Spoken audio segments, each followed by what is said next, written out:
Welcome to Worldwide News. I'm Stephanie Gajai with co-anchor Claire Van Hofwagen. Yep, that's me. What a wonderful intro, Stephanie. Thank you. This just in.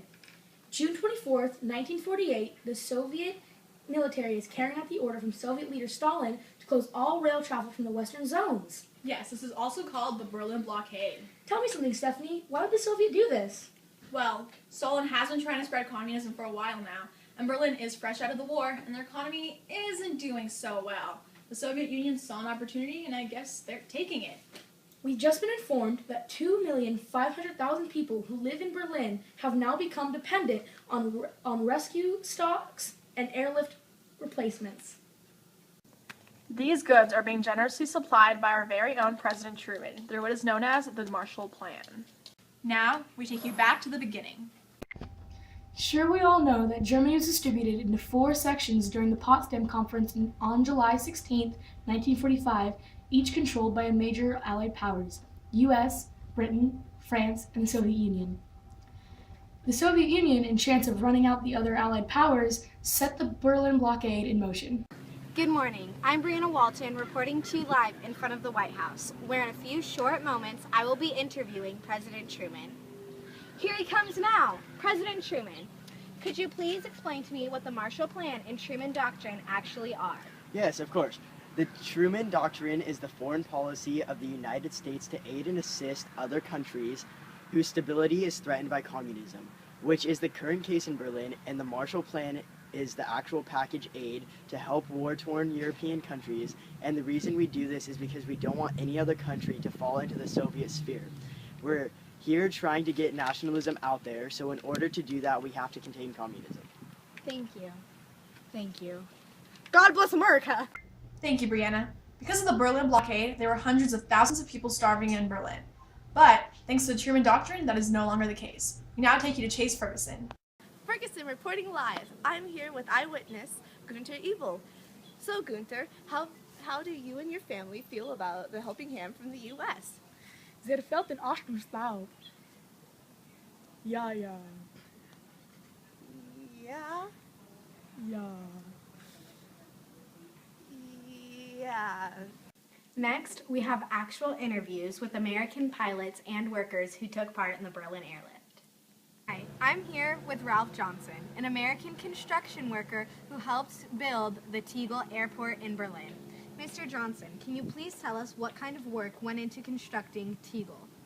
When Berlin was in need for a third airport outside the airlift, we needed heavy equipment to get the job done. We had no aircraft large enough to carry the big, heavy items like that. Well then, how did you construct Tegel?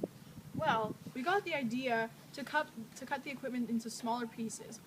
Ones could carry on a Fairchild C-82 aircraft to fly to Berlin when American, French, German volunteers welded the pieces back together again. Wow. Well, how long did that take? With hard work, dedication, and extreme organization, it only took 3 months. The first C-64 landed in Tegel Airport. That's great. Thank you, Mr. Johnson. American pilot John Smith. So John, how do you feel about being in the American Air Force? It's mighty fine. What about some of the challenges you face flying supplies to the Germany? Well, as a pilot, we encounter a lot of problems, such as severe German weather. Brr. We sometimes take off in West Germany and it's just clear as day. Then we try to land in Berlin and the fog is as thick as pea soup. That must be very unnerving for you. Oh yes, but the worst part has got to be trying to land in Tempelhof. I've actually had to fly between 2 high-rise apartment buildings just to land. And other runways require a steep drop over a high building in order to land safely. My John, it sure seems like you have much to worry about. What can you tell me about how the Soviets treat their pilots? Well, not much better than the weather. Between August 10th and August 15th, 1948, there were 733 incidents reported of Soviets harassing airlift planes in the corridor. Can you give me any examples? Well, the Soviets will do anything from flying balloons near your plane to radio interference, which is very common. Once a Soviet even shined a searchlight right in my face while I was flying. Oh my! Was any plane shot down? Oh no, the Soviet Union wouldn't dare start a war, especially with B-29s stationed in England. What scares the Soviets most about the B-29? Well, a B-29 is a bomb, and the Soviets think that it might contain atomic power, which it doesn't, but since they're so uncertain, they really don't want to find out. So tell me, are you part of the American Air Force? Yes, that's right. What can you tell me about the supplies being dropped?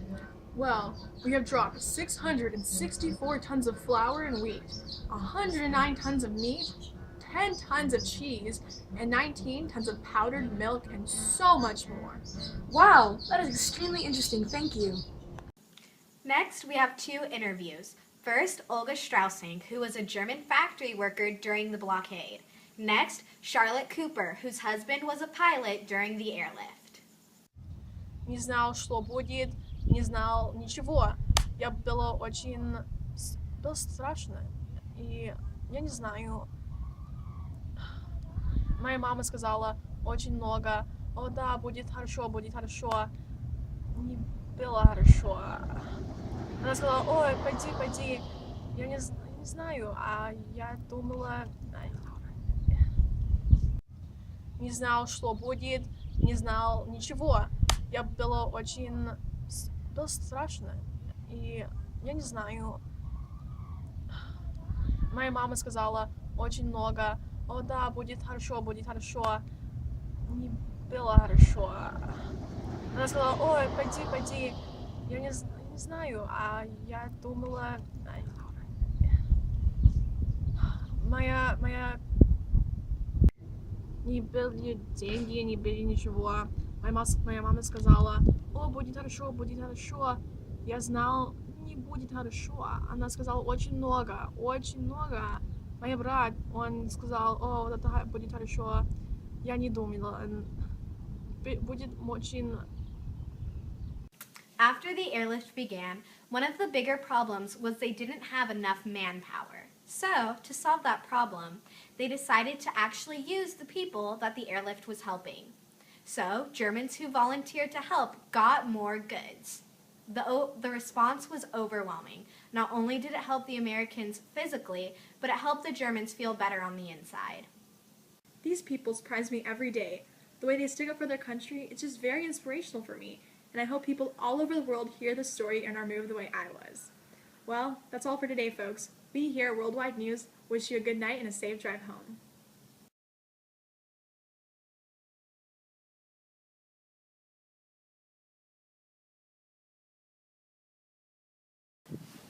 We need stuff for bloopers. President Truman! President Truman! Welcome to Worldwide News. I'm Stephanie Jive with co-anchor Claremont Hopwagon. No. That's me. Thank you for that introduction, Stephanie. I'm here. Their feet and... Crap. You're like the worst German ever. Of the United States. You're making it way too obvious that you're reading it verbatim. Can you stand like over there? Oh, okay.